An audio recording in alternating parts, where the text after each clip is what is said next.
Hey guys, welcome back to my new video. आज हम लोग वापस से आ चुके हैं एक मानवा को लेकर, जिसका नाम होने वाला है फॉगलैंड। ये मानवा पूरा एक्शन से भरपूर है। इसमें क्या है कि कुछ टीचर्स होते हैं, वो इंटरनेशनल प्रिजन में जाते हैं कुछ क्रिमिनल्स को एजुकेट करने के लिए। तो सारी स्टोरी बस इस इंटरनेशनल प्रिजन पे ही है। तो हम कहानी को स्टार्ट करते हैं, लेकिन उसके पहले मैं बहुत दिनों से गायब था, कुछ लाइफ में प्रॉब्लम थी, तो उसके लिए सॉरी फॉर द लेट। तो कहानी हमारी स्टार्ट होती है एक आर्मी वैन से, जिसमें कुछ लोग रहते हैं, उसके साथ आर्मी रहती है। तो एक आर्मी वाला सबको बोलता है कि उम्मीद है जो भी आपको चीजें बताई गई हो वो सब आपको याद होगा, लेकिन एक बार फिर दोहराने के लिए कोई भी ऐसी काम मत करना जिससे जो भी क्रिमिनल्स है, जो भी कैदी है, वो भड़क जाए। तो ये सब कहने के बाद वहाँ एक लेडीज रहती है, वो बोलती है कि हेलो, मेरा नाम है लारा, मैं यहाँ पे साइंस पढ़ाने के लिए आई हूँ। तो उसके वो जिसे बोलती है वो बोलता है कि हाँ, मेरा नाम है डांटे कैंग और मैं भी यहाँ पे साइंस का ही टीचर हूँ। तो बोलती है कितनी अच्छी बात है, हम दोनों यहाँ पे साइंस के ही टीचर बन के आए हैं। तो डांटे कैंग बोलता है कि वास्तव में जो साइंस सब्जेक्ट था वो ज़्यादा रिक्वेस्ट किया हुआ सब्जेक्ट था, यानी कि जो टीचर की रिक्वायरमेंट थी वो साइंस का ज़्यादा था। तो फिर 2 टीचर लाया गया। उसके साथ एक आदमी बोलता है कि चलो ठीक है, मेरा तो इतना सब्जेक्ट पॉपुलर नहीं है, लेकिन मैं पढ़ाता हूँ एथिक्स। तो वहाँ पे एक आदमी बोलता है कि ये तो हर स्कूल में मैंडेटरी होना चाहिए। ये सब बातें स्टार्ट होने के बाद वहाँ जितने भी लोग थे वो सब आपस में एक दूसरे से बात करने लगते हैं, एक दूसरे का इंट्रोडक्शन देने लगते हैं कि कोई आर्ट्स पढ़ाता है, कोई साइंस पढ़ाता है, कोई मैथ्स पढ़ाता है, कोई म्यूजिक पढ़ाता है। तो उसके बाद एक आदमी बोलता है चलो अब सांस में सांस आई। जब से हम लोग ये वैन में बैठे थे तब से सब के सब चुपचाप से बैठे हुए थे, अब थोड़ी तसल्ली मिली कि हम लोग अब बातें कर सकते हैं। तो एक बोलता है कि ये सब से सब नर्वस हो रहे होंगे, ये भी हो सकता है। किसे पता था कि हम लोग इस जगह पे आके कैदियों को पढ़ाएंगे। दुनिया का ऐसा जेल जो कि विश्व का सबसे बड़ा जेल है, जिसे कहा जाता है फॉगलैंड। तो वही लेडीज बोलती है कि कम ऑन यार, अब डराओ भी मत मुझे, अब इससे डर लग रहा है। अब हो भी क्यों ना, क्योंकि ये तो एक इंटरनेशनल प्रिजन जो होने वाला है। एक टीचर बोलता है कि इंटरनेशनल प्रिजन, तब तो मेरे मन में और भी कई सवाल पनप रहे हैं। क्या तुम्हें पता भी है कि फॉगलैंड यहाँ आया तो आया कैसे? तो 50 साल बाद पृथ्वी पे बहुत ही बड़ा मेटेराइट बीच रेगिस्तान में गिरा था। उसके 5 साल बाद जितने भी पावर लीडर होते हैं वो इकट्ठा होकर यहाँ पे बहुत बड़ा ही उसी मेटेराइट पे प्रिजन बनाए, जो कि वर्ल्ड्स लार्जेस्ट प्रिजन था, जिसका नाम पड़ा फॉगलैंड। एक टीचर बोलता है कि ये सब तो सभी जानता है, लेकिन क्या तुमने वो जो ऑनलाइन रूमर्स फैला हुआ है उसके बारे में जाना है? कुछ तो बोलते हैं कि यहाँ पे जो नर्क का द्वार है वो खुल जाता है, और कोई बोलता है कि जो सैटेलाइट में जो इमेज था कोई एलियंस का या फिर अजीब अजीब जीव देखे गए हैं। एक रिसर्चर ये भी बोल देता है कि यहाँ पे जो हेल है वो ऑटोमेटिक ही खुल गया है और शायद हमें मॉन्स्टर्स को पढ़ाना पड़े। तो वहाँ पे जो डांटे कैंग रहता है वो थोड़ा फुसुक कर बोलता है कि क्या तुम्हें सच में लगता है कि ये सब होने वाला है? तुम लोग एजुकेटर हो और ये सब सोच रहे हो। भले ये जगह कितनी भी बदनाम क्यों ना हो, लेकिन यहाँ पे रहते तो इंसान ही है। वैसे इंसान जिसको अच्छी शिक्षा नहीं मिली हो और उसे भी अच्छी शिक्षा लेने का पूरा अधिकार है। एक टीचर वापस बोलता है डांटे कैंग को कि क्या तुम्हें डर नहीं लगता? भले ही ठीक है ये अफवाह जो भी है वो झूठा हो, लेकिन जो ये है वर्ल्ड लार्जेस्ट प्रिजन है, यहाँ पे बहुत ही खूंखार क्रिमिनल्स रहते हैं, तो इससे भी तो तुम्हें डरना चाहिए। डांटे बोलता है कि मुझे ऐसा लगता है कि ये सब जो हैं लोग वो बचपन से ही कुछ बड़े गैंग मेंबर्स के साथ काम करने में भिड़े हुए थे, जिसके कारण इसे जो बेसिक शिक्षा होती है, एजुकेशन, वो नहीं मिला, जिसके कारण ये यहाँ पे आके फंसे हुए हैं। बातें हो ही रही होती है कि वहाँ पे आर्मी लोग का एक अनाउंसमेंट होता है कि हम फॉगलैंड के बिल्कुल 5 मिनट दूर हैं, 5 मिनट हमें फॉगलैंड में जाने के लिए लगेंगे। अब सबके मन में थोड़ा सा डर का माहौल था उस एरिया में घुसने से पहले, जैसे ये अनाउंसमेंट हुआ। तो जितने भी टीचर्स थे वो लोग एक प्रोजेक्ट में आए हुए थे, इनमेट एजुकेशन प्रोजेक्ट में, जो कि कैदियों को पढ़ाया जाने वाला था। और वो जो जेल था वो यूनाइटेड वर्ल्ड के द्वारा ऑपरेट किया जाता था, और वो सब आए थे इनमेट एजुकेशन प्रोजेक्ट में, जितने भी कैदी हैं उसे पढ़ाने के लिए, एजुकेट करने के लिए। तो उनकी जो एंट्री होती है, सामने पोस्टर रहता है वेलकम टीचर्स, और सबको पहले से ही बता दिया जाता है कि वहाँ पे फोटोग्राफी अलाउ नहीं है, और अपना सामान जब तक जमा ना कर दे तब तक उसे निकालना नहीं है। सब लोग देखते हैं कि ये जो एरिया है फॉगलैंड, वो हर जगह फॉग ही भरा हुआ है, कुछ भी अच्छे से दिखाई नहीं दे रहा है। तो सब लोगों को समझ आया कि हो सकता है इसका नाम इसलिए फॉगलैंड रखा गया है। तो आर्मी वाले बात कर रहे थे कि हम सभी टीचर्स को पहले चेक पॉइंट्स पे ले आए, अब हमें दूसरे चेक पॉइंट्स पे जाना है। सबको बोल दिया जाता है कि अपना अपना सामान सब जमा कर ले, और जो भी प्रीफर्ड रूम है, जो भी आपको रूम दिया गया, वो उस रूम में आपको सबको पहुंचा दिया जाएगा, गाइड कर दिया जाएगा। और सबकी सेफ्टी के लिए आप प्लीज इंस्ट्रक्शंस फॉलो करें। डांटे बोलता है क्या ये सब हमें डराने की कोशिश की जा रही है। जब उसे क्लासरूम ले जाया जाता है तो वो देखता है कि सामने तो ठीक है बेंच पड़ा हुआ, लेकिन उसके और स्टूडेंट्स के बीच में एक वॉल है, वो जो कि है ट्रांसपेरेंट रीइंफोर्समेंट ग्लास का बना हुआ है, जो कि बहुत ही मजबूत है। डांटे बोलता है कि मैं इन लोगों को पढ़ाऊंगा कैसे, ना इन्हें कोई व्हाइट बोर्ड देखने को मिलेगा, ना ही कुछ मिलेगा, तो फिर मैं ये लोग कैसे चाहते हैं कि मैं इस लोगों को पढ़ा पाऊंगा। तो आर्मी वाला बोलता है मिस्टर कैंग, जितने भी इनमेट्स हैं वो सब आपके क्लासरूम में एंटर करने वाले हैं, तो प्लीज चाहे कुछ भी हो जाए अपने जगह से नहीं हिलना है। ऐसा इंस्ट्रक्शंस देके फिर जितने भी इनमेट्स रहते हैं, जो जितने भी स्टूडेंट्स रहते हैं, जो क्रिमिनल रहते हैं, उसको क्लास में ले जाया जाता है। जैसे ही एंट्री होती है सारे क्रिमिनल्स के, तो सबके हाथ बंधे हुए रहते हैं, सबका चेहरा अजीब अजीब सा रहता है, सबके चेहरे डरावने होते हैं, सबको जबरदस्ती उस बेंच पे बैठाया जाता है। और डांटे देखता है कि ये सब बहुत ही गंदे हालात में, बहुत ही डरावने हालात में है। कोई अपने चेहरे पे केज पहना हुआ है, किसी के आंख पूरे डैमेज हो चुके हैं। डांटे ये भी कह देता है कि क्या ये सच में इंसान ही है ना, कि कुछ और भी मॉन्स्टर है। फिर उसे फ्लैशबैक याद आता है कि एक टीचर ने कहा था कि हो सकता है हमें मॉन्स्टर को पढ़ाना पड़े। तो वहाँ पे वो 2 लोगों को स्पेशली देखता है, 2 क्रिमिनल्स को। एक क्रिमिनल्स तो पूरा आंख वाँख सब बंद रहता है, दूसरा क्रिमिनल का ऐसा केज रहता है कि यहाँ पे पूरा ये बांधा हुआ रहता है केज से, लोहे से, ताकि वो नीचे झुक के ना देखे। फिर वो बोलता है कि ये कैसे पढ़ाई कर सकते हैं, ये किस टाइप की नॉनसेंसपन है। फिर वो अपने आप को प्रोत्साहित करता है कि चलो कोई बात नहीं, अपने आप को काबू में रखो, आखिरकार ये है एक ह्यूमन ही ना, जिसे कोई प्रॉपर एजुकेशन अभी तक नहीं मिली है। तो सबसे बोलता है nice to meet you all, मैं हूँ डांटे कैंग, जो कि होने वाला है आपका साइंस का टीचर। यहाँ पे बहुत ही सारे इंटरेस्टिंग सब्जेक्ट थे, लेकिन मुझे यह पता चला है कि जो साइंस सब्जेक्ट है वो सबसे ज़्यादा रिक्वेस्टेड सब्जेक्ट है। मुझे ऐसा पता चल रहा है, शायद हो सकता है कि तुम लोग रॉकेट बना के भागने की कोशिश करो और उसके बाद वो हंसने लगता है, तो जितने भी क्लास में स्टूडेंट्स रहते हैं वो सब भी हंसने लगते हैं। फिर बोलता है मजाक से हटके चलो ठीक है, तुम्हारा होगा अपना अपना कोई ना कोई रीजन जरूर होगा, लेकिन अभी हम थोड़ा सा बेसिक से स्टार्ट करेंगे, जो कि रॉकेट से भी ज़्यादा इंटरेस्टिंग होगा। और आज हम स्वीट पोटैटो को ही ग्रो करवाना सीखेंगे। तो डांटे जो है अपना मन में सोचता है कि ये सब तो एक क्रिमिनल रह चुके हैं, ना ही इसे कोई, और ये जो स्वीट पोटैटो का जो प्रोजेक्ट है ये तो एक बेसिक एलिमेंट्री स्कूल में ही करवा दिया जाता है बच्चों से, लेकिन ये सब क्या है क्रिमिनल से छोटे छोटे गैंग के लिए काम किया करते हैं, तो मुश्किल ही है कि ये लोग को ये सब चीज़ें पता हो। स्टार्टिंग में भले ही ये लोगों को ये सब चीज़ें नॉर्मल लगे, लेकिन जैसे ये सब पता चलेगा कि कैसे स्वीट पोटैटो ग्रो होता है, इन लोगों को बहुत बड़ा लाइफ का लेसन मिलेगा। तो बाद में डांटे ये बोलता है कि मुझे ऐसा कहा गया था कि जितने भी यहाँ पे लोग हैं वो यहाँ पे जिंदा रहने के लिए सर्वाइव करते हैं, लेकिन तुम लोग यहाँ पे पढ़ने आए हो, जिससे कि यह पता चलता है कि तुम कुछ सीखना चाहते हो। तुम लोग भी इसी स्वीट पोटैटो की तरह ही हो, तुम्हारे अंदर भी बहुत सारी चीज़ें सीखने की बहुत ही बड़ी क्षमता है।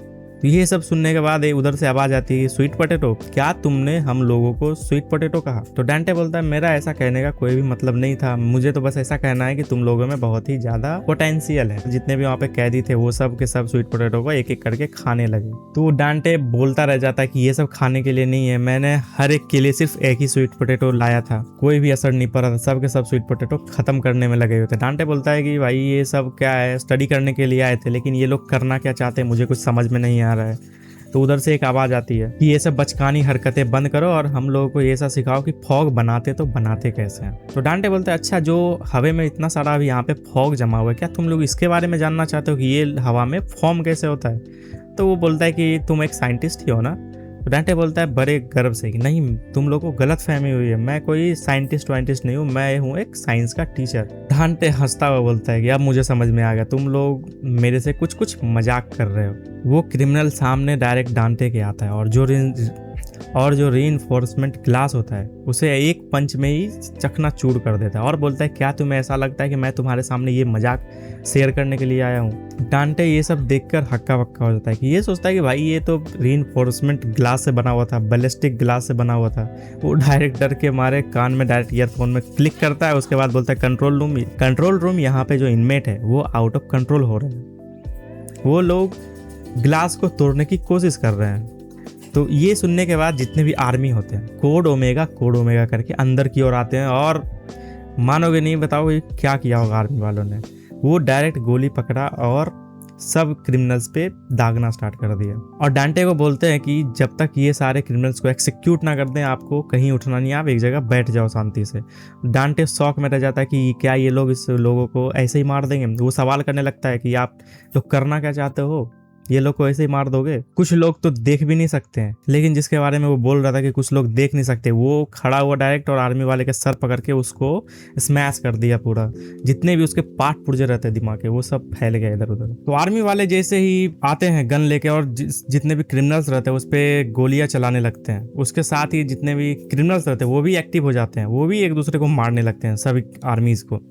कोई सर क्रश कर दे रहा है, कोई पता नहीं कहां से इतना लंबा तलवार निकाल लिया, वो सबको काटे जा रहा है। एक बोलता है कि let me introduce my self, हमें वर्ल्ड लार्जेस्ट प्रिजन का मॉन्स्टर्स। ये बोलते हुए वो सबको मारने लगा। जितना भी आर्मी है वो तो कुछ किसी को बूझ ही नहीं रहा। और जो मैंने केज वाले व्यक्ति का बात बताया था, क्रिमिनल का बात बताया था, वो भी सबको मारने लगा। इतने ब्रूटल तरीके से वो लोग आर्मी को मार रहे थे। समझ लो इतना ताकत उन लोगों पे आया कैसे। वह सर पकड़ के और वो धर पकड़े ऐसा उखाड़ता सारा स्पाइन बाहर आ जाता। तो ये सब हो ही रहा था, सारे लड़ रहे थे आपस में। तो डांटे देखता है कि सामने एक क्रिमिनल था, वो चुपचाप से अपने डेस्क पे अपने चेयर पे बैठा हुआ था। तब ये सब देखते देखते हो तो वो बेहोश हो गया। और जब उसे होश आता है तो वो अपने आप को देखता है एक बिस्तर पर लेटे हुए। उसके सामने एक नीचे में वो जो कैदी रहता है वो बैठ के कुछ कर रहा होता है। तो उससे वो पूछता है कि तुम कौन हो और मैं यहाँ पे कैसे आया। और वो जब आसपास चारों ओर देखता है तो वो देखता है कि किसी घर में छोटे से कमरे में बंद है। बोलता है मैं यहाँ कहाँ आ गया हूँ, क्या ये कोई जेल है। उसके बाद वो क्रिमिनल बोलता है कि यह मेरा घर है। वो थोड़ा शौक हो जाता है, बोलता है वो तुम्हारा घर है। उसको अच्छे से जब देखता है तो उसे पता चलता है कि यह कोई और नहीं, ये एक इनमेट है, क्रिमिनल है। ये देखता है कि चल क्या रहा है। लास्ट टाइम मुझे याद है कि क्या हुआ था, जेल में ही रायट छिड़ गया था, हंगामा हो गया था, जिसके कारण सब गार्ड और क्रिमिनल एक दूसरे को मारने लगे थे, क्योंकि गार्ड को ऑर्डर मिला था सबको खत्म करने के लिए। लेकिन जो है यहाँ पे उल्टा हो गया था, जो सिक्योरिटी गार्ड है वही नहीं बच पाए। जितने भी क्रिमिनल्स थे वो सबको बहुत ही ब्रूटल तरीके से मारने लगे थे। और वो पूछता है कि क्या मैं ये जेल में कैद हूँ इस फॉगलैंड के जमीन पे, क्या यहाँ पे मुझे तुम लाए हो। तो वह जो क्रिमिनल रहता है वो अपना हाथ आगे करके एक स्वीट पोटैटो जो रहता है उसके हाथों में और बोलता है मुझे प्लीज स्वीट पोटैटो उपजाना सिखा दो। और वो थोड़ा सा गुस्से में आ जाता है, बोलता है क्या तुम मुझे ये स्वीट पोटैटो कैसे उपजाया जाता है ये सीखने के लिए तुम अपनी जगह मुझे उठा कर लाए हो, किडनैप करके लाए हो। वो बहुत ही ज्यादा परेशान हो जाता है और बोलता है कि मैं अब बहुत ही खतरे में आ गया हूँ। और उसे उस एथिक वाले टीचर की याद आती है और जो बोलते हैं कि ये सब कोई इंसान नहीं है, यहाँ पे सारे जितने भी लोग हैं वो सब के सब मॉन्स्टर्स हैं। कैसे ये सब मॉन्स्टर जो है सोल्जर्स को बिना कोई हथियार लिए 2 टुकड़े में कर दिया, चीर फाड़ कर दिया सारे सोल्जर्स के।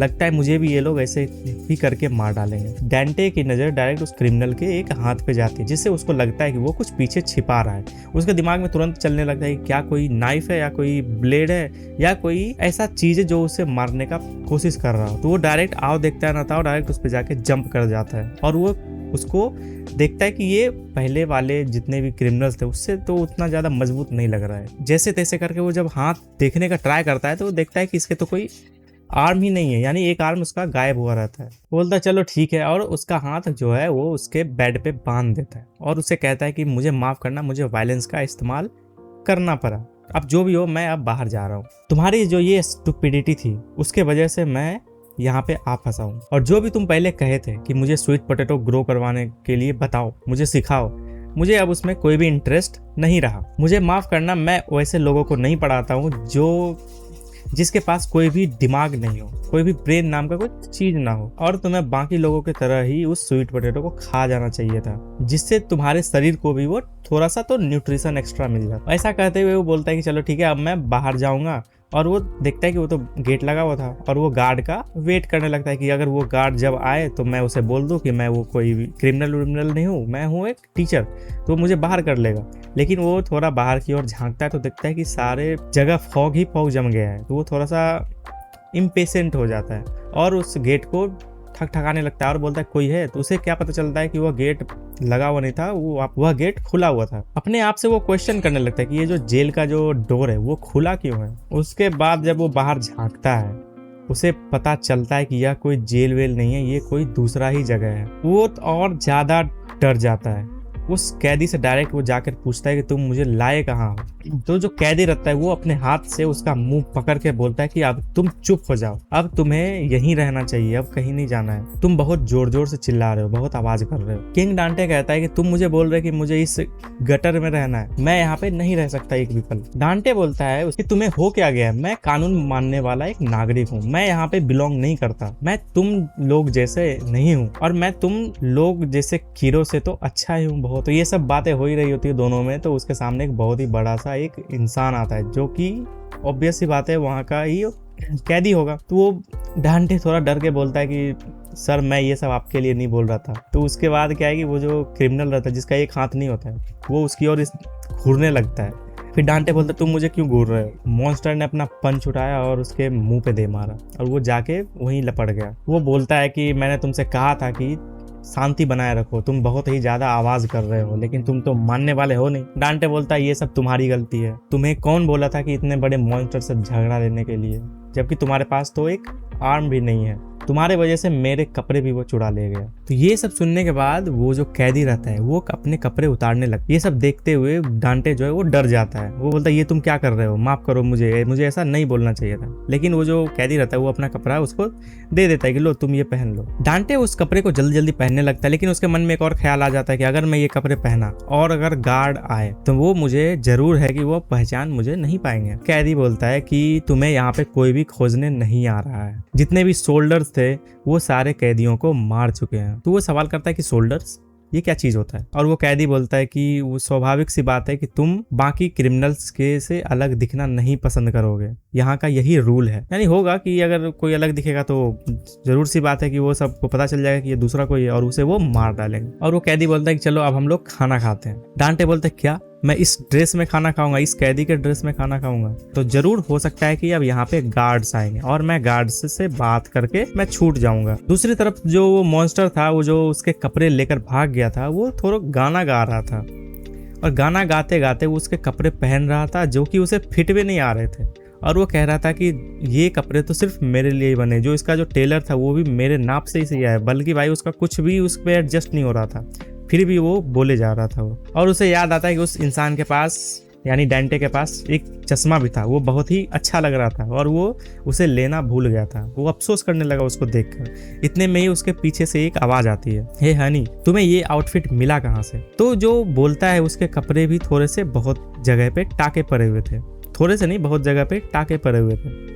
वो पूछता है कि तुम्हें ये आउटफिट मिला तो मिला कहाँ से। वो मॉन्स्टर कुछ नहीं देखा, डायरेक्ट उसके पाँव में गिर गया और कहता है कि मैं टोफू विलेज में गया था और मैंने एक इंसान को देखा था जो कि चश्मा पहने हुए था और वो नया लग रहा था। तो दूसरा सवाल करता है कि टोफू विलेज में, तो लगता है कि तुम जो नए मेंबर है आए हुए थे वो से तुमने खोज डाला है। तो वो मॉन्स्टर बोलता है हाँ मैंने तो खोज दिया और ये जो कपड़े भी हैं वो मैंने उसी से लिया है। और वो हंसता हुआ बोलता है कि अच्छा तो लग रहा है ना बॉस। ऐसा जैसे ही वो बोलता है वो दूसरा जो क्रिमिनल है वो डायरेक्ट अपना चाकू निकालता है और उसके सर में स्टॉप कर देता है। वो वहीं का वहीं ढेर होकर मर जाता है और कहता है कि फाइनली अब मुझे पता चल गया कि वो है तो है कहाँ पे। गलत ही एविल स्माइल देता है भाई साहब, देखो अच्छे से देखो इसे। तो जब कैंग उस कैदी के साथ वो जब डिनर के लिए जा रहा था रास्ते में, तो वो क्या देखता है, वह देखता है कि जो वहाँ के लोग थे उसके चेहरे पूरे डल हो चुके हैं, जैसे कि वो अपने उस एरिया से कैमोफ्लेज हो रहे हो और आंखें ऐसी कि शिकारी के जैसे आंख होते हैं वो भूख से जैसे तरफ रहा हो ना उस तरह से बन गए थे, डरावने पूरे। रास्ते में उसे दिखाई देती है कि बहुत सारे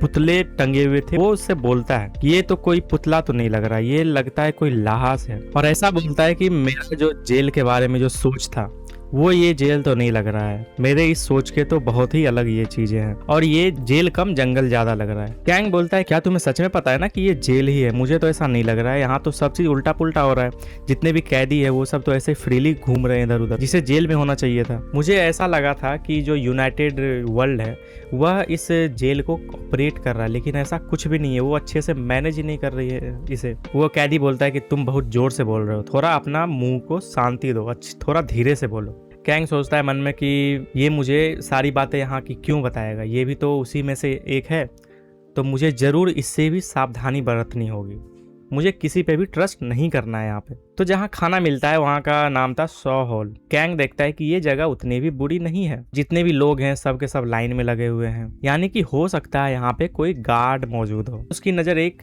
ऑफिसर पे जाती है और उसे पता लगता है कि वह एक कोई प्रिजन का ऑफिसर है। वह थोड़ी सी चैन में आता है और बोलता है कि चलो मैं अब बच गया हूँ और मुझे थोड़ा शांतिपूर्वक रहना चाहिए, क्योंकि अभी जो मैं गेटअप में हूँ वो पूरा का पूरा प्रिजनर का गेटअप है। तो अगर मैं कुछ ऐसा वैसा कर दिया तो हो सकता है बात बिगड़ जाए, इसलिए मुझे दिखाना होगा कि मैं भी कोई सिविलाइज्ड पर्सन हूँ। तो जब वो जाता है तो बोलता है करेक्शन ऑफिसर, धीरे से अपना मुंह आगे करके बोलता है कि मैं कोई प्रिजनर नहीं हूँ, मैं हूँ डांटे कैंग, जो कि यहाँ पे टीचर के रूप में लाया गया था, साइंस टीचर के रूप में। और जब हंगामा हुआ था तो किसी ने मुझे किडनैप कर लिया था। और कौन किया था? तो मेरे राइट में जो ये मास्क पहना हुआ आदमी है ना, यही मुझे किडनैप किया था और वो मास्क मैन भी उसे घूर रहा था। अगर आप सुपरवाइजर को कांटेक्ट करोगे अभी के अभी तो सारा चीज पता चल जाएगा, जो कि डांटे कैंग नाम के टीचर को ढूंढ रहे होंगे। और वह क्या देखता है कि जो पुलिस ऑफिसर रहता है वो खुद ही बुरी हालात में रहता है, उसके मुंह से वो सलाइवा निकल के टपक रहे होते हैं। जो खाना परोस रहा था वो अपना करची पकड़ के उसके सर पे मार देता है और बोलता है अगर तुम भूखे नहीं हो तो तुम आगे जा सकते हो। डांटे बोलता है ऐसा हो क्या रहा है,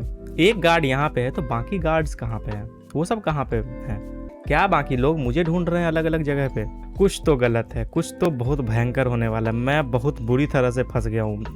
डांटे कैंग जो है बहुत ही बुरी हालत से परेशान हो रहा होता है, डर रहा होता है और मन में सोचता है कि मैं लगता है यहाँ पे जिंदगी भर के लिए कैद होने वाला हूँ, जैसा कि ये बास्टर्ड ने मुझे कहा था। ओ भाई अपना खाना लपेट रहा था जल्दी जल्दी। अचानक से डांटे के मन में कुछ सूझता है। उसके बाद वो डायरेक्ट उस कैदी से बोलता है कि हे, तुम्हें मुझसे स्वीट पोटैटो ग्रो करवाना सीखना चाहिए था ना।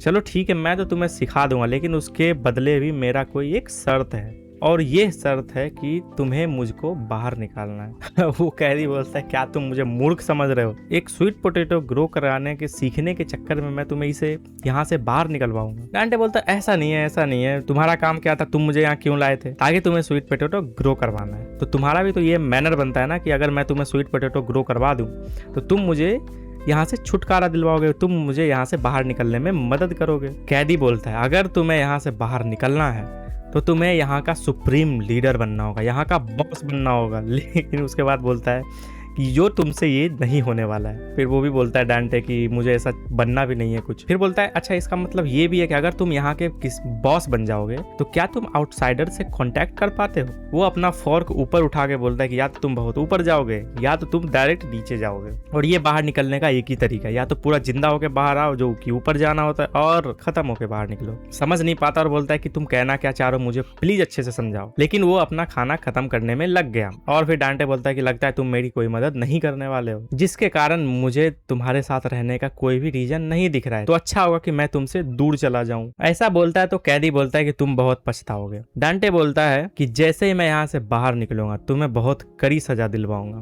तुम जानते नहीं हो मेरा परिवार। उतना तक बोलते बोलते चलो ठीक है छोड़ो रहने दो, वो परिवार तक ही रुक गया, ज्यादा वो नहीं बोला। उसको अचानक से पीछे से आवाज आती है टीचर। डांटे को पूरा विश्वास हो जाता है कि अब लगता है हेल्प वापस आ चुका है, लगता है मेरा मदद करने वाला आ गया है। वो पूरा चिल्लाता हुआ कूदता हुआ जाता है मैं यहाँ हूँ, मैं यहाँ हूँ, पूरा मेरा ही नाम डांटे कैंग है, मैं ही यहाँ पे किडनैप हो गया था और मेरा 32 साल, उस सारा चीज बताने लगता है वो, उम्र से लेकर सारी चीजें। और ऐसा कहते कहते जो भाग रहा था वो अचानक देखता है कि उसके सामने कई फीट लंबा व्यक्ति खड़ा होता है और वो उसे झुक के कहता है कि बहुत समय हो चुका है टीचर, क्या मैं आपको याद हूँ? मैं स्वीट पोटैटो की क्लास में था। डांटे को भी याद आता है कि हाँ मैंने देखा तो था और मैंने जिंदगी में आज तक इतना लंबा किसी को नहीं देखा। जो खाना परोस रहा था वो आवाज देता है इट इज अ शोल्डर, और सबके सब थोड़े डर जाते हैं, ये शोल्डर है, शोल्डर यहाँ पे आ गया। ये 6 शोल्डर में से एक है, यानी होता होगा कोई गैंग मेंबर 6 शोल्डर, जिसमें वो एक था जो कि सेक्टर ओ का एक शोल्डर था जिसका नाम था टावर। द टावर नाम से मैच खा ही रहा है भाई, लंबा है तो टावर नाम रख दिया गया है। और उसे एक और फ्लैशबैक याद आता है कि जब वो गार्ड जब उन लोगों को मारने के लिए आए थे सबको, तो ये पता नहीं कहाँ से बहुत ही ज्यादा लंबा तलवार अपने मुंह से निकाल लिया था और सबको काटने लगा पकड़ के, और ऐसा कह के सबको मारने लगा कि ये बहुत ही बड़ी चीटिंग है। एक तो तुम मेरे सारे सामान छीन लिए, उसके बाद जब तुम आ रहे हो हमें मारने के लिए तो गन बंदूक लेके आ रहे हो, ये तो बहुत गलत बात है। तो मुझे भी कोई फेयर खेलने का तो कोई अधिकार मिलता नहीं है। उसी समय वो मुंह से इतना लंबा तलवार निकाल के स्टार्ट हो जाता है। डांटे बोलता है नीचे घुटने पे आकर कि तुम मुझे खोजने के लिए यहाँ पर क्यों आए हो, तुम मेरे लिए यहाँ पे क्यों आए हो। टावर बोलता है सिंपल, मैं तुम्हारे क्लास अटेंड करने के लिए आया हूँ, क्लास कंप्लीट करने के लिए आया हूँ। वो बोलता है कि मैं क्लास कंप्लीट करने के लिए आया हूँ, हाँ, लेकिन मैं उस स्वीट पोटैटो के खिलवाड़ में कोई इंटरेस्ट नहीं रखता हूँ। मुझे सीखना है दूसरा मेन लेसन, जो कि है फॉग बनाना। तो जब वो टावर डेंटे को बोलता है कि मुझे फॉग बनाना सिखाओ, तो वो सामने कुछ हाथ में ले आता है, कुछ ब्लू कलर के टुकड़े थे, वो दिखा के बोलता है मुझे फॉग बनाना सिखाओ। तो जो वहाँ पे जितने भी कैदी रहते हैं वहाँ पे वो देखता है और बोलता है अच्छा यही फॉग है क्या। उसे फिर याद आता है तो जब से मैंने क्लास स्टार्ट किया वहाँ पे जो एक कैदी था वो भी बोल रहा था कि मुझे फॉग बनाना सिखाओ, और यह भी बोल रहा है फॉग बनाना सिखाओ, लेकिन उसने आज तक ये चीजें नहीं देखी होती है। तो उसने बोला कि मैं ये सब नहीं जानता हूँ। तो जो टावर होता है वो बहुत ही ज्यादा गुस्से में आ जाता है और कहता है कि तुम एक टीचर हो, तुम्हें यह जानना जरूरी था, तुम यह क्यों नहीं जानते हो। डांटे बोलता है भाई मैं इस चीज को आज तक मैं जिंदगी में कभी नहीं देखा, मैं तुम्हें ये कैसे बता सकता हूँ कि मैं इसे जानता हूँ, मैं इसे बनाना तुम्हें कैसे सिखा सकता हूँ। टावर बोलता है कि तुम्हें पता नहीं है झूठे कहीं के, मैं और बाकी जो 6 सोल्डर थे वो सब तुम्हारे क्लास अटेंड करना आए थे। क्यों? तो सिर्फ और सिर्फ फॉग बनाना सीखने के लिए। तो टावर बोलता है चलो ठीक है, अभी कोई भी देर नहीं हुआ है। वो उससे ब्लू फॉग जिसको बोल रहा था वो उसको खिलाने लगता है, और वो जैसे ही खिलाने लगता है वो बोलता है मुझे नहीं चाहिए, और उसको फेंक देता है। और बाकी वहाँ पे जितने भी कैदी रहते हैं उसके पीछे टूट पड़ते हैं, उसको पकड़ने के लिए सब के सब भाग जाते हैं, क्योंकि वहाँ पर तो सिर्फ 3, जो भी फोटो में दिखाया गया वहाँ तो सिर्फ 3 फॉग के टुकड़े थे। सब के सब लड़ने लगे, यह मेरा है मेरा है, सब आपस में ही युद्ध करने लगे। फिर टावर डेंटे को बताता है कि देखो सब के सब फॉग को कितना चाहते हैं, और फॉग जो है एक तरह से सोना है, सोना, और ये मानो कि भगवान के द्वारा दिया गया आशीर्वाद है। और वहाँ पे जो एक बूढ़ा कैदी था वो उसको ले लेता और उसको निगल जाता है, और एक क्या करता है उसको उठा देता है गला पकड़ कर और बोलता है थूक। जिस बूढ़े आदमी ने उसको स्वेलो किया था, बाकी जितने भी कैदी थे उसको वो बाहर निकलवाने के लिए जो मन सो कहने लगे कि निकाल इसको बाहर थूको, लेकिन वो क्या हुआ एक जगह स्टिल खड़ा हो गया ऊपर की ओर, और इतने में से भी नहीं हुआ कैदियों का, तो वो सब उसको काट के खाने लगे, उसको चीर के फाड़ दिए। लेकिन एक चीज अजीब था, यह अजीब चीज यह था कि वह अभी भी मुस्कुरा रहा था। सब के सब उसको काटने लगे थे लेकिन वह फिर भी मुस्कुराए जा रहा था। और वो टावर डेंटेस बोलता है कि देखो उसे, या तो वो हमेशा के लिए हेवन में चला जाएगा, या अगर वो थोड़ा सा और खा ले फॉग को तो उसे बहुत ही ज्यादा ताकत आ जाएगा, इनक्रेडिबल पावर आ जाएगा उसके पास। टावर उससे बोलता है तो अब बताओ क्या थोड़ा सा भी कोई क्यूरियोसिटी तुम्हारे में जागा, कोई भी चस्का जागा इसको जानने के बाद। तो डेंटे जो है वो सारा जो थोड़ा सा उसके मुंह में टुकड़ा चला गया था वो उसको थूकने लगता है और सोचने लगता है कि मैं इस जगह पे आया तो आया क्यों, और उससे गिड़गिड़ाने लगता है टावर के सामने कि मुझे प्लीज छोड़ दो, मुझे घर जाना, और मैं कोई साइंटिस्ट नहीं हूँ, मैं एक नॉर्मल सा एक टीचर हूँ, और मैंने ये जो ब्लू तरह का तुम जो भी दिखा रहे फॉग जिसे कह रहे हो मैंने आज तक इसे नहीं देखा है। टावर बोलता है कि तुम मुझे मूर्ख बना रहे हो, मैंने टीवी पे ही देखा था कि एक जो टीचर है वो बहुत अच्छा ड्रग्स बनाता था और वो बाहर मार्केट में बेचा करता था। तो डेंटे बोलता है कि तुम जरूर केमिस्ट्री के टीचर्स की बातें कर रहे होगे। तो टावर बोलता है कि क्या तुम्हारे और उसमें कोई फर्क है? बोलता है हाँ बिल्कुल फर्क है, डेंटे ऐसा बोलता है, और मैं कोई भी ये सब चीज़ों में पीएचडी नहीं कर रखा हूँ, मैं तो सिर्फ सिंपल सा एक स्कूल का टीचर हूँ, साइंस टीचर। तो उस हॉल में भाई साहब पूरी की पूरी शांति छा गई, और वह धीरे से बोलता है टावर कि इसका मतलब तुम यूजलेस हो, और कहता है टावर कि मुझे ऐसा लगा था कि मैंने तुम्हें सबसे पहले खोजा है, अब मुझे सुप्रीम लीडर बनने से कोई नहीं रोक सकता है। लेकिन उसके ऐसा बोलने के बाद ही वो अपने मुंह से वो धारगर तलवार निकालने लगता है, ऐसा कह के कि लेकिन नहीं, मैं लगता है अभी सुप्रीम लीडर बनने के किसी कगार पे खड़ा नहीं हूँ, और वो तलवार लेकर उसके और मारने के लिए दौड़ता है। तो डांटे को कुछ पुरानी बातें याद आती है। उसके फैमिली उसे धिक्कार रहे थे कि हमारे खानदान में कम से कम किसी के पास अगर डिग्री है भी तो डॉक्टरेट का है, लेकिन तुम ये टीचर की डिग्री ले आए हो, क्यों? तो छोटे छोटे बच्चों को पढ़ाने के लिए। लगता है तुम इस शाही फैमिली में एक दाग लगाने के लिए आए हो, 6 साल हो गए तुम्हारे रिसर्च पेपर अभी तक पब्लिश नहीं हुए हैं। तो उसमें उसकी मॉम शायद रहती है और बोलती है कि शायद तुम्हें अपने थीसिस पे 1 साल और देना चाहिए, शोध पत्र पे 1 साल और देना चाहिए। तो उधर से एक रूम में एक और भी आदमी रहता है जो बोलता है मम्मी पापा प्लीज़ रुक जाओ, टीचर बनना भी कोई मामूली बात नहीं है। ये डांटे के लिए बहुत ही ज़्यादा कष्ट भरी बात है कि वह 6 साल से PhD में बार बार फेल हो रहा है। लेकिन एक चीज़ तो अच्छा है कि वह टीचर बन के कुछ तो अपना यूजफुलनेस दिखा रहा है। आखिरकार जो भी व्यक्ति है अपना जो वैल्यू रहता है वो तो समझना ज़रूरी है सबको। तो डांटे अपने फैमिली के बारे में कुछ बताता है कि उसके जो पिता है वह कुछ फेमस एकेडमिक्स है जो कि अक्सर टीवी पे आया करते हैं, और जो उसकी माँ है उसकी माँ प्रोफेसर ऑफ लॉ है, और जो उसका बड़ा भाई है द साइकोलॉजी एसोसिएशन का जो है मेन प्रेसिडेंट है, जो कि वह बहुत ही यंग एज में ही वह स्टेज हासिल कर लिया था।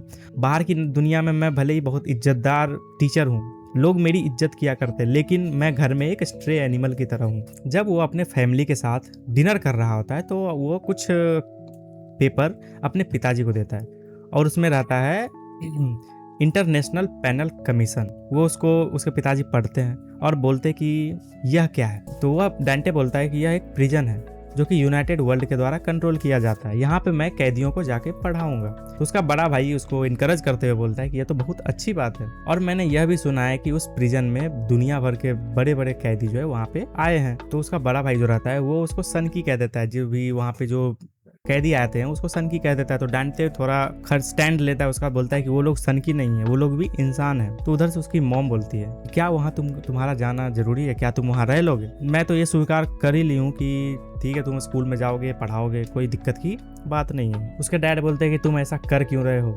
डांटे बोलता है कि मैं वैसे लोगों की मदद करना चाहता हूँ जो आज तक एजुकेशन का लाभ नहीं ले पाए, एजुकेट नहीं हो पाए हैं, और ये एक एजुकेटर का सबसे बड़ा भूमिका होता है, सबसे मेन जो लक्ष्य होना चाहिए एजुकेटर का यही होना चाहिए। और ये सब सुनने के बाद जो है उसका बड़ा भाई वो वाइन की बोतल अपने शर्ट पे गिरा देता है और बोलता है मुझे माफ करना, मैं तुम्हारी इतनी बड़ी बड़ी बातें सुनकर हैरान हो गया बहुत। लेकिन तुम्हें पता है डांटे, ये तुम्हें कोई कमिटमेंट के रूप में नहीं करना चाहिए, और तुम अपने आप को सही साबित करने के लिए कुछ ना कुछ अजीब तरीके अपना रहे हो, और तुम यह मानने से भी इनकार कर रहे हो कि तुम PhD हासिल करने में नाकाम रहे हो। इसलिए तुम अपने आप को यह दिलासा देकर खुद को ही बेवकूफ बना रहे हो और दिखाना चाहते हो कि तुम सबसे अलग हो, ताकि तुम खुद को ऊंचे पायदान पे ला सको और तुम हमारे साथ बैठ सको। और सीधे शब्दों में ये कहें कि तुम ऐसे ऐसे काम करके जो भी तुम्हारी असफलताएं हैं, जो भी तुम्हारा निकम्मापन है, उसको तुम भरने की कोशिश कर रहे हो। डांटे थोड़ा गुस्सा में आके बोलता है कि तुम होते कौन हो मेरे सोच पे आवाज उठाने वाले?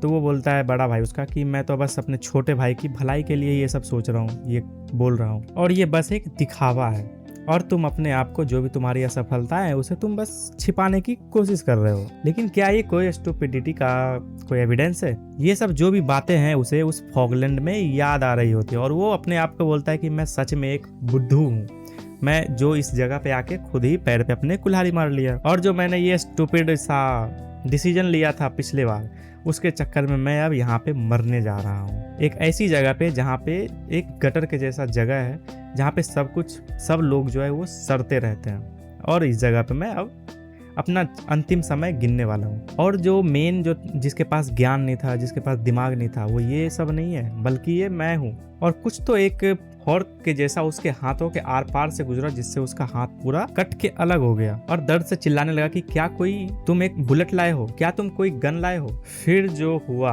वो जो फॉर्क से उसका हाथ काटा था उस टावर की डांटे के साथ जो रह रहा था उतने समय से, जिसको डांटे कोस रहा था उस किडनैपिंग के लिए, उसी ने उसको बचाया था। तो बस गाइस आज के लिए बस इतना ही था, बहुत हो गया हमारा एक्सप्लेनेशन। तो आप लोग जरूर बताइएगा कि हमारा एक्सप्लेनेशन कैसा रहा।